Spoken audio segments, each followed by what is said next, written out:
Bloodshot, directed by Dave Wilson and based off the comic book of the same name, and starring Vin Diesel, Eiza Gonzalez, and Guy Pearce. The story follows Ray Garrison, a Marine who's murdered along with his wife. He's brought back to life with future nanobot technology and swears revenge on the man who killed his wife.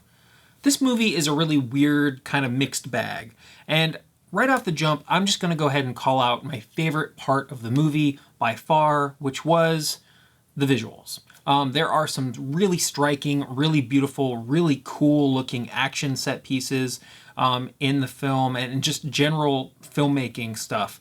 I do think there's a little bit overuse of like slow-mo. They kind of take a page out of the 300 book where you get the speed ramps of like things are moving and then they slow down, and that's a little weird. Now, there's a lot about this movie that I think could be improved, but I think fundamentally, at its core, at its most basic, this movie has two problems.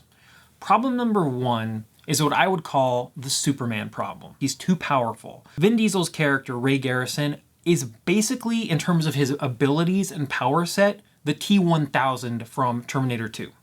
And basically, he's unkillable. He is unkillable, and he has no weaknesses. And everybody he fights in the movie pales in comparison.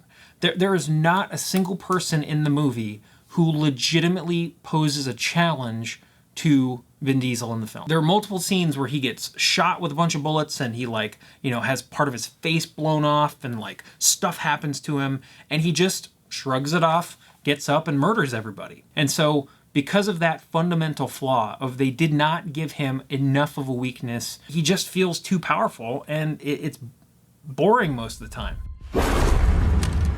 Oh man.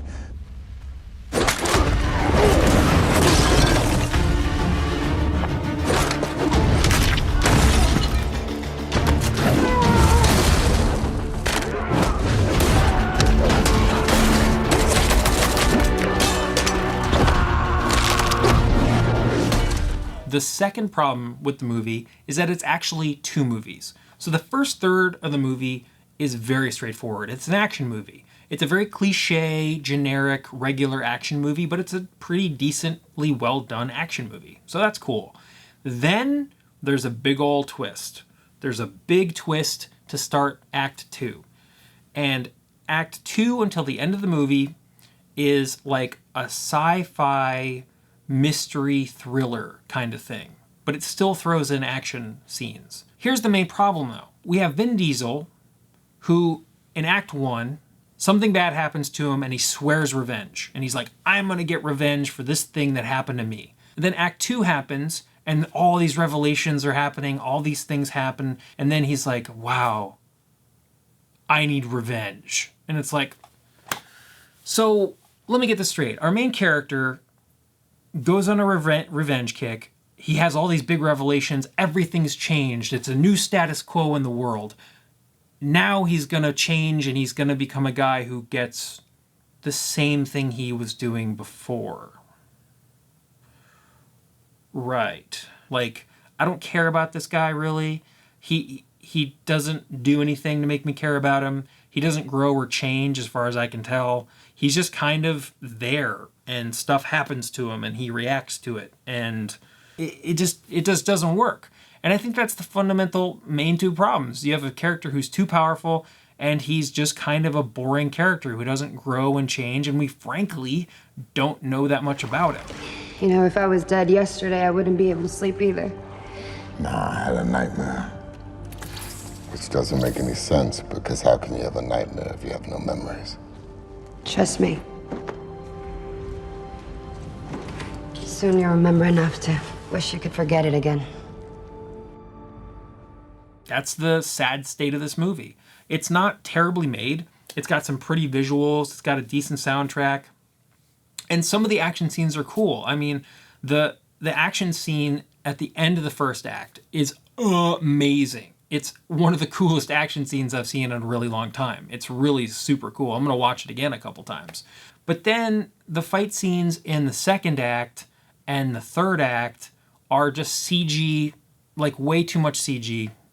And the CG doesn't even look that impressive. The physics make no sense because at the end of the movie, I'm just sitting there watching it, wishing it was over. Like when I'm watching the big climactic finale fight scene of the movie and I'm just begging it to be over, that's a really bad sign. So with all that being said, my final rating for Bloodshot is going to be a 4 out of 10. Is this movie terrible? No. It is, however, incredibly forgettable. There are some cool visual moments, which I appreciate, but beyond that, there's not a lot here to talk about. The performances from the cast at large are fine. You know, there's nothing amazing in this movie. There's no, like, Oscar-worthy performances. Do you need to see this one in theaters? No. Do you need to see this one at all? No. I think this is definitely a wait-to-stream-it movie.